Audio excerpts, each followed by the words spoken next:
Hey guys, MikeLydia9 here, and welcome to this new video. Quick little preface before I actually start.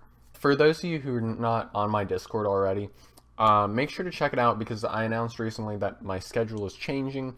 As you guys know, I haven't been streaming as much. Part of that is I just changed my schedule, so now it's going to be a Monday video related to film or movies or TV, and then a stream on Fridays, and then possibly other streams throughout the week, depending. But that's kind of the general schedule.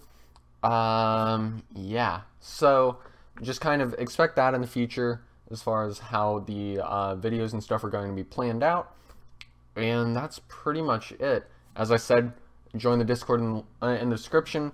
And yeah, let's go ahead and get started. So today I'm going to be doing something kind of different.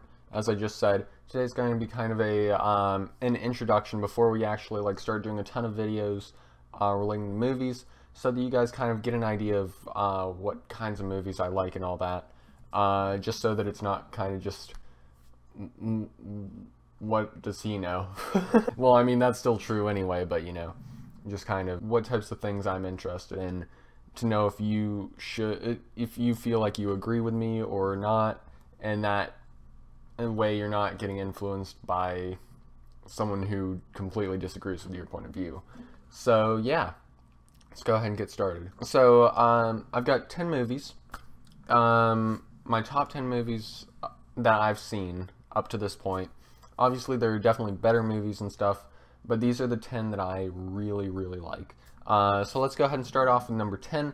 Number 10 is The Mist, from 2007, directed by Frank Darabont. It's really an incredible movie. And just so you guys know, you're going to notice a trend of a lot of Stephen King movies because I'm a huge fan of them. So there will be a lot of Stephen King adaptations throughout here. This one being the first one.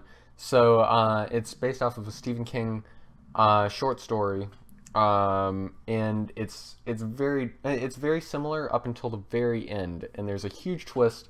I'm not going to say it here, but it's definitely worth watching. The cast is absolutely amazing. I think it's pronounced Marsha Hardin plays Miss Carmody, who's probably one of the characters that I hate the most in any movie.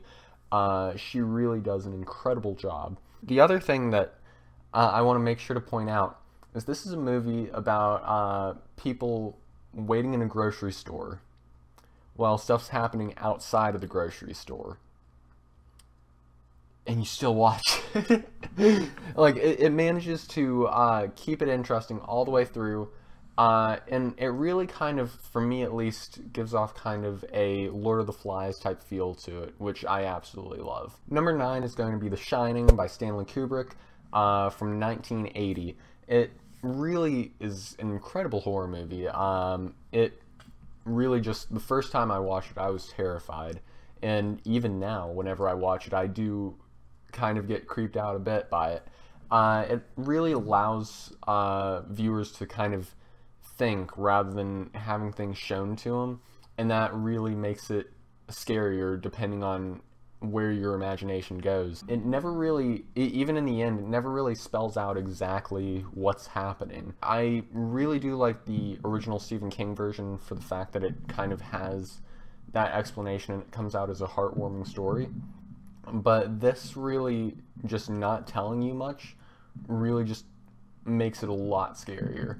And it's really, the environment of the hotel really just pulls you in, and you're constantly just thinking almost like you're in the movie, and it's really just incredible.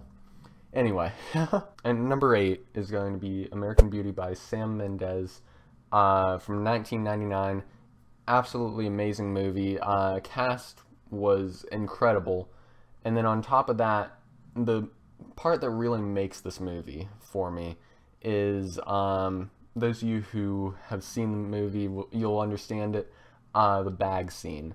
It's literally just you're watching a bag float around with a bit of dialogue behind it, and it tells you everything about the theme of the movie. Like, if you didn't watch any of the rest of the movie, you'd still understand the theme of it just by watching that one probably like 2-minute scene. It's really incredible. And the imagery throughout the entire thing, including the ending, everything is just done in such a perfect way to keep you interested. Number 7, let me just... Alright, there you go. Yeah. Number 7 is It by Andy Muschietti from last year. I'm kind of biased towards this movie because I watched production and everything for so long. I was literally waiting for the movie for a year. As you guys know, I posted videos relating to it last year before it came out. And I was just really excited for this movie. And it's really just... the child actors are perfect for the roles. Bill Skarsgård as Pennywise just absolutely blew it out of the park. And just everything about how they turned it into, rather than just going for the classic horror side of it, which they could have easily gone for, they really tried to work in a lot more of the coming-of-age story that's from the book, and it really turned out as something incredible. Number 6 is going to be The Social Network by David Fincher, and it's a 2010 movie, but we're not going to worry about David Fincher in this case.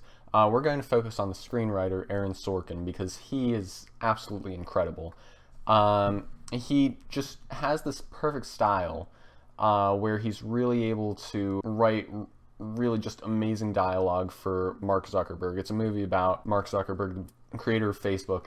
He really just matches the writing style so perfectly with the character, and it really just draws you in. Literally the first 9 pages are just a dialogue between Mark and another character, yet you still watch it. It's just so entertaining. It's amazing. I mean, there's also, of course, the aspect of Mark Zuckerberg being played by Jesse Eisenberg, who's perfect for the role, but it's just, the writing is just so perfect, and that's really what makes the movie for me. Number 5 is going to be a Swedish film called Let the Right One In by Thomas Alfredson.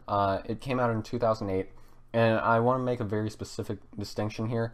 There was a remake in the US, I think it was like 2 years later, 2010, called Let Me In. Completely different movie. Do not... it's very similar, like it's shot for shot, but they go for a completely different theme, and it just doesn't work nearly as well. I'm talking about the original Swedish one. It's absolutely incredible. My all-time favorite horror movie. It's basically a story. It's marketed as like a horror movie and everything, but it really does focus on the children instead and kind of their story. And it really doesn't shy away from anything, like all the darker sides of it. It really goes into that. The characters are very dark. The main character, it's about a vampire. And so, interestingly, the vampire is kind of the good side of it. And then the main character is kind of the evil side. And so it's kind of a weird switch in perspective, completely different from any other vampire movie out there.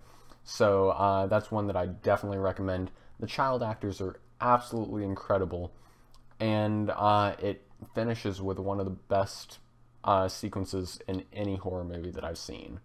So definitely check that one out. Now for number 4, we're going back into the Stephen King stuff with Stand By Me by Rob Reiner. It came out in 1986.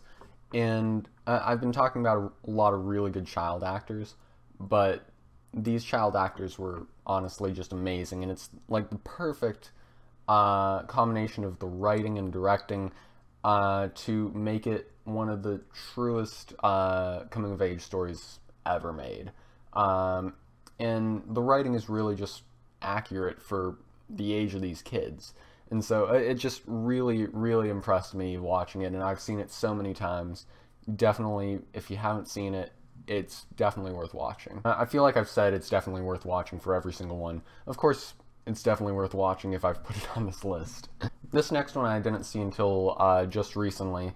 Number 3 is The Royal Tenenbaums. It's by Wes Anderson, and it came out in 2001.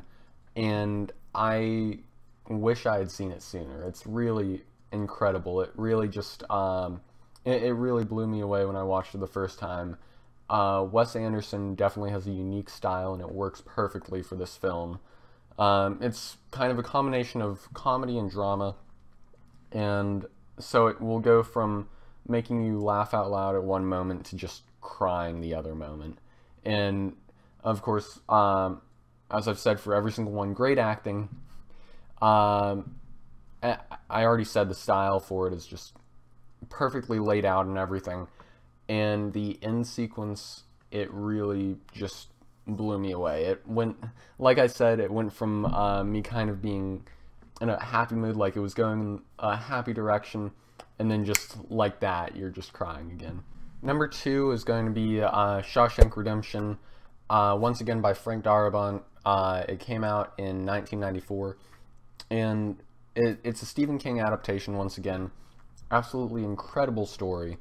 And ever since I watched it the first time, I've watched it so many times since then, and just every time there's more that I notice, and I just enjoy it so much more every time. Like I said, great story. There's something at every moment that you're just not expecting, and with a lot of movies, especially now, you can kind of expect what direction it's going in, but this was just a movie where it always would suddenly take a turn, and I just really, really enjoyed it for that. And it really manages to, by the end of it, make you really feel for the main characters. It's really incredible. Plus, it has Morgan Freeman. Now for number 1, my favorite movie at the moment would have to be Baby Driver. It's by Edgar Wright. It came out last year, and it's absolutely incredible. I genuinely think that Edgar Wright is probably the smartest director of this generation. I love his style. It's absolutely incredible. He really, for this movie, combines music and color just to tell so much more of the story than anything else. Like, the plot itself tells a lot of the story, but you get even more from just the music and the color. Because the music's actually synced up so that a lot of it is kind of telling the story for you. It's really incredible how they do that. You get a very limited amount of backstory from the actual plot for the main character, Baby. But then you go into the actual scenes where it's got like the music and everything else combined in, and you really do feel for the character, and it's incredible. Once again, the not the opening scene, but the opening credits, it's literally just the main character walking to go get coffee, and it's one of the most entertaining scenes I've seen in a long time. On top of that, it's a heist movie kind of parody, so there are a lot of really great car chases and everything in it, all done with completely practically, which makes it even more incredible. The amount of work that Edgar Wright did with the costume designer, he planned it out so that the characters are almost color-coded. I'd honestly just love to go into like the whole format of the movie in a completely different video. It would make it way too long to just include it here, but the color coding just makes it so perfect, and you notice a new detail every single time that you watch it. And then I've read through the script, and you notice even more that just really adds to the story, and it's incredible. But yeah, that's my top 10 movies. I hope you enjoyed this video. It's probably going to be pretty long, actually, unless I cut a lot of it out. But thank you so much for watching. And get ready to kind of have this schedule be the regular. So this video is going to come out on Tuesday. Normally it's going to be a Monday upload, and then we're going to have Friday streams, and then maybe a few other streams throughout the week. Again, I'm sorry that I haven't been streaming all that much recently or anything of that nature. I've just been super busy, and this is kind of just to try to give me more time to be able to work on everything for the channel and outside of the channel. So thank you for understanding that. If you enjoyed, leave a like, comment down below with what you want to see next in these videos, definitely. And I'll see you all next time. Goodbye.